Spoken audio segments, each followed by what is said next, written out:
Just want to kind of get rid of all the stalk in there. And what I'm really trying to do here is also create a bit of a cavity because we're going to make a nice little filling to go in this before we pop it into the oven. And this will probably take about a good 15 minutes to cook, which is why I'm getting it on right now as well. I've got some Orecchietti biscuits here. Who uses Orecchietti biscuits at home? Yeah, I know you do. So I'm just going to crush those with my hands. Who'd like an Orecchietti biscuit? I only need a couple, so I'll pass them around. You guys can have them after. Would you like one? Yeah, here you go. A little bit of amaretto liqueur also. Enough to kind of make it moist. And now what we do is we turn this guy upside down and we pack it really hard inside. A little bit of butter on the bottom. And then what I'm going to do is rub the butter over this pear.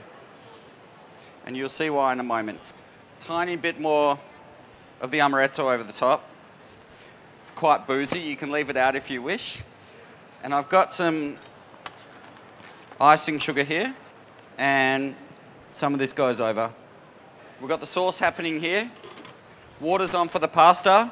We're going to get this in, and this will look after itself pretty much. So, pasta dish is on the way. Dessert is in. Let's start talking about pork here. I've got a little bit of cumin here. Let's just put a small amount of that in. Might put one bay leaf in there also. So we'll give that a little bit of a blitz. And that'll do it. I'm going to put a little bit of butter into here. Not too much. And then I've got some fennel. Boom. Okay. So I'm going to put a tiny bit of rosemary in here as well.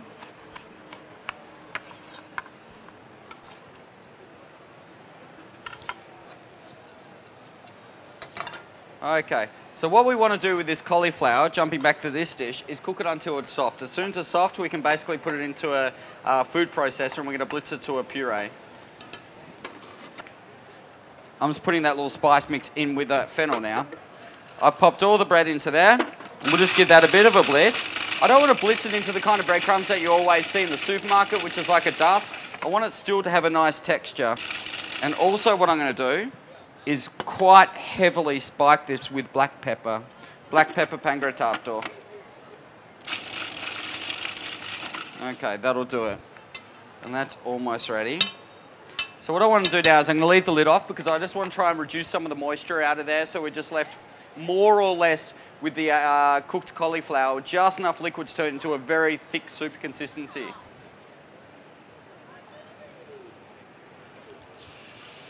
Okay, can you see this is starting to colour up and starting to blister?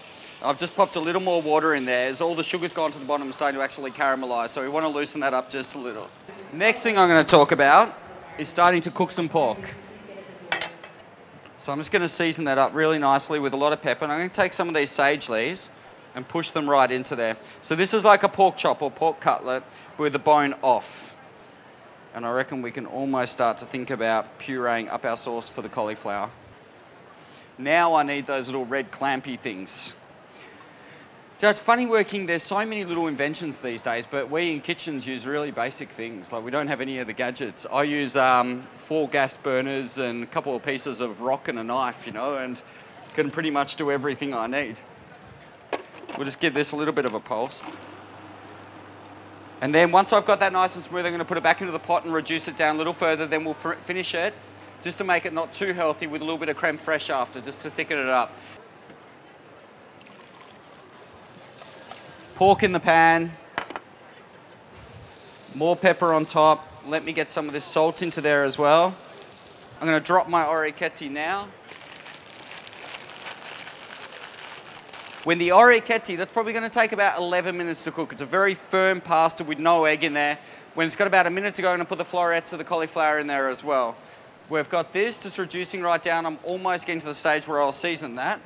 And I'm going to put a little bit of this sage through the fennel also for the garnish for the pork. You know, all this is going to come up at once at the very end. So, and we'll put a little bit of the fennel tips through there also. And I'm going to, a little bit more olive oil. In a moment, once that starts to kind of go brown, I'm going to put a little bit of oil in there as well. In a moment. First, though. Sorry? I use butter first. Because the butter, look, if I turn this over, you guys will see how nice and browny that makes it. See? Can you see? It's beautiful. So, now I'm going to go a small amount of olive oil into there. Who's ready to see some food start coming up?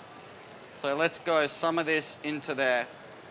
And this is now where I can start to think about taking these florets into there also. This pork. I'm going to have to serve it on these little plates, ladies and gents. Okay, then I've got my little fennel garnish, which I'll just put off to the side. And this is home country cooking, the kind of stuff I do. So ladies and gents, that's my first dish that's coming up today. Is my nice pork with the sage there, little kind of warmed fennel number with the fennel tips through there, a little bit of garlic as well. Thank you very much. This is where you clap if you feel like it. No pressure. Okay. So give this a little bit of a toss. Now I'm going to put a little bit of that guy through. Sage straight through there. Grab me a little bit of parsley as well.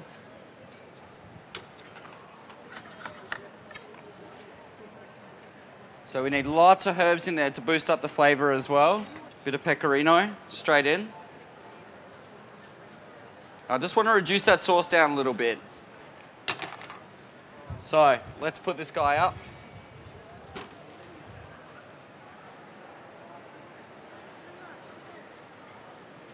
So that, my friends, is like pretty much a pear toffee, which has come along as a kind of natural result, really, which is lovely.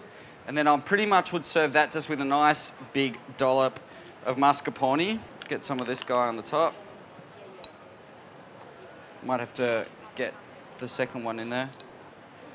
Okay. We've got the beautiful orecchietti over here. And at this stage, I'm going to put some of the breadcrumbs through there, which gives such a beautiful texture to this dish as well. Ladies and gents, that's my third and final dish today at the Organic Expo in Sydney, orecchietti with cauliflower and black pepper pangrattato. Grazie mille.